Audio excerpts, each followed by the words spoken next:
Yes, I will be receiving the top secret clearance to get the same information that Mr. Johnston received. I think that is what a responsible leader of an opposition party would do. It's a dumb trap. It's for those who are not very careful. They want to say, we offered you to see everything. You saw everything. You cannot say a word. We're not going to allow the government to silence leaders of the opposition by swearing them to secrecy. Opposition leaders there on the Prime Minister's offer of security clearance to see the confidential part, the intelligence piece of David Johnston's report on foreign interference. The NDP leader, Jagmeet Singh, has agreed to do that, to see that. The others think it is an attempt to silence them. Johnston, as you know, released his report this past week, recommending against holding a public inquiry, although he will hold public hearings into how intelligence is shared. I spoke to the Minister of Intergovernmental Affairs, Dominic, LeBlanc, on Friday about the opposition reaction. Minister LeBlanc, thank you for making the time. Appreciate it. Good morning, Rosemary. The leader of the NDP says that he is willing to use all the tools at his disposal to try and pressure the government to hold a public inquiry, something that you say you're not doing. Are you concerned that that could include that Jagmeet Singh would be willing to remove his support for the government for not holding a public inquiry? Are you willing to take that risk, I guess, is the question I'm asking. I can't speak for Mr. Singh or the NDP, Rosemary. I'm one of the Liberal members of Parliament that sits on this oversight working group with NDP colleagues to ensure that we're following up and implementing the supply and confidence agreement elements. That work is going really well. We have a meeting in a couple of weeks. I'm very positive about that. Mr. Singh has made his views clear. I'm glad that he's going to receive the top secret briefing that will allow him to see the intelligence information behind Mr. Johnston's conclusions. But we're working constructively with the NDP on a series of measures. Okay. I'm confident that it'll continue. So you don't think that he would do that? That's what it sounds like to me, that you don't think that is a risk. Rosemary, I wouldn't purport to speak for Mr. Singh at all. I'm telling you that the work that we're doing in collaboration with the NDP caucus to make Parliament work and to do things that are in the supply and confidence agreement, the elements that Mr. Singh and the Prime Minister agreed to, that work is going super well. And we're having a series of active and constructive meetings. So I'm optimistic, but I can't speak for their view on this particular issue. But he'll be given access to the information that helped Mr. Johnston arrive at that conclusion. So we'll see what he says after he's seen that information. Okay, well, let's talk about that decision, because as you know, the Conservative leader, Pierre Poilievre, and the Bloc leader have decided that they will not get that security clearance to view the intelligence that was in Mr. Johnston's report, or in the confidential part of the report. Mr. Blanchet, in fact, says it's a trap, and Mr. Poilievre agrees largely with that, saying that this is an attempt to silence the opposition parties. What is your response to that? Because if they see the information, they can't really say anything about it other than we've seen it and we disagree. Yeah, well, I mean, but they call it a trap because that's the partisan stunt that they're prosecuting.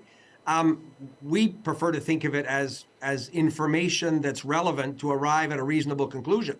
So if you start off wanting to be a partisan vandal and at all costs make stuff up, throw garbage around, hoping some of it sticks, if that's the main objective, why would you possibly want to see reliable, tested information in context provided by national security professionals? It would inform one's common sense view, to use Mr. Poilievre's phrase, of the facts. But he's chosen to sort of play with a partisan flamethrower. So if you're running around with the can of matches, with the can of gasoline in the matches, you don't get any credit for being the fire chief. So I'm not particularly fussed about that, nor surprised. I participated in those briefings when Mr. Harper was Prime Minister around the Afghan detainee discussions. So it's a normal part of governance. He's chosen not to. That's fine. The NDP leader says he will, as you mentioned, that he'll get that security clearance, but he has said that he has conditions around that. Basically, he wants to be able to say something publicly. What assurances have you, or will the government give to Mr. Singh that he'll be able to speak freely about his conclusions? Again, Rosemary, that information is governed by criminal legislation. Sure. that governs how that can be released. So it's not up to a government to give somebody permission. No, but can he say, to violate? Sure, and I don't think Mr. Singh's asking to violate the law. But no, for instance, could he come out and say, I don't believe what Mr. Johnston said about this instance. I don't believe what Mr. Johnston said here. I don't think the information backed it up. Could he be that precise in his conclusions, I guess is what I'm asking. Yeah, and again, Rosemary, it's very hypothetical. Mr. Singh hasn't seen the information. I haven't seen that specific information either. And to imagine what would be the lawful public comment he could make after seeing information he hasn't already seen. Like, I think it's important I'm glad that Mr. Singh, and I appreciate that he's willing to look at this information. And I have every reason to think that he'll be able to say what he lawfully can. Okay. And he decides to say once he's seen it. So I think we should let Mr. Singh and the authorities figure that out. Yeah, I mean, it's not hypothetical because that's what he's asking is what am I going to be able to say once I've seen it? And it sounds like he can say what he wants within the parameters of the law. Right, and he will be given legal advice, I assume, by Justice Department lawyers as to what he can lawfully say. And I have every reason to think that he'll respect that. The Prime Minister, as you know, has agreed to waive cabinet confidence for the two committees, the two security committees that are going to look at these documents. That's very unusual, obviously.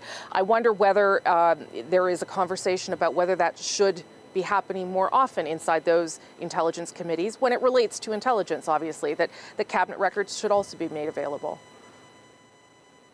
There's always an understandable tension between protecting cabinet confidence, which the Privy Council office, the senior public servants do by law and under lawful authority. In this case, because Mr. Poilievre and others are sort of spreading a series of conspiracy theories and making up stuff, we thought it was useful that the appropriate security oversight groups, one that we created by law, this National Security Intelligence Committee of Parliamentarians, on which members of other parties properly sit, we created that organization precisely to bring a balance to these views. So why wouldn't we allow these appropriate groups to see that information to help, frankly, diminish the ability of people to sort of throw partisan stuff around in an irresponsible way? We think that's part of getting everybody to a common understanding of some basic facts. David Johnston wrote an opinion piece in the Globe and Mail on Friday, and in it he obviously defended his report, but he also defended the idea that he should not be doing this job. He said he won't be dissuaded from completing it, that he feels obligated to complete it to the highest possible standards, that the second part being to look at how to improve sort of how intelligence is gathered and then shared with government. Is that still the opinion of the government, that David Johnston, in spite of the criticism and the fact that he is, to your point, being used politically, that he can still do this work in a way that is beneficial for the country?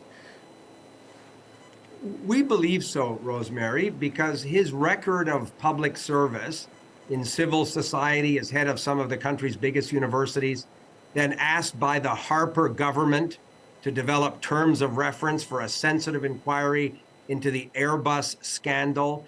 And then when Mr. Harper appointed him Governor General of Canada, his record of public service over decades is the opposite of partisan judgment and partisan games. So we think that when people understand his record of service, understand that previous governments have asked him to serve in some of the most senior roles in the country, he's uniquely positioned to come to some of these conclusions, and we'll let his second report, which will come out in October, speak for itself. So we're confident that he can do this work, and we're confident that when Canadians understand and thoughtfully look at his record of non-partisan service to the country, they'll conclude that his report should be allowed to speak for itself, and he shouldn't be subject to some of these silly partisan attacks, principally by the Conservatives.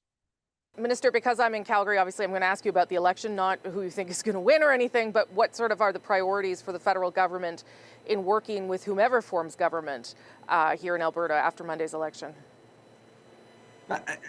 Rosemary, I'm an Atlantic Canadian. Generations of people from my part of the country have earned their living working in Alberta. The Alberta economy is important to the whole country. It's not a regional issue, it's a national issue to work constructively with the government that Albertans will choose next week. We think Alberta can be a long-term sustainable engine for the country's economic growth, and we'll work collaboratively. I'm the Minister of Intergovernmental Affairs. My job will be to work collaboratively with whoever Albertans choose as their government next week, and we look forward to that work, and we're optimistic. Okay. Minister LeBlanc, thank you for your time. I appreciate it. Thanks, Rosemary. Have a great day.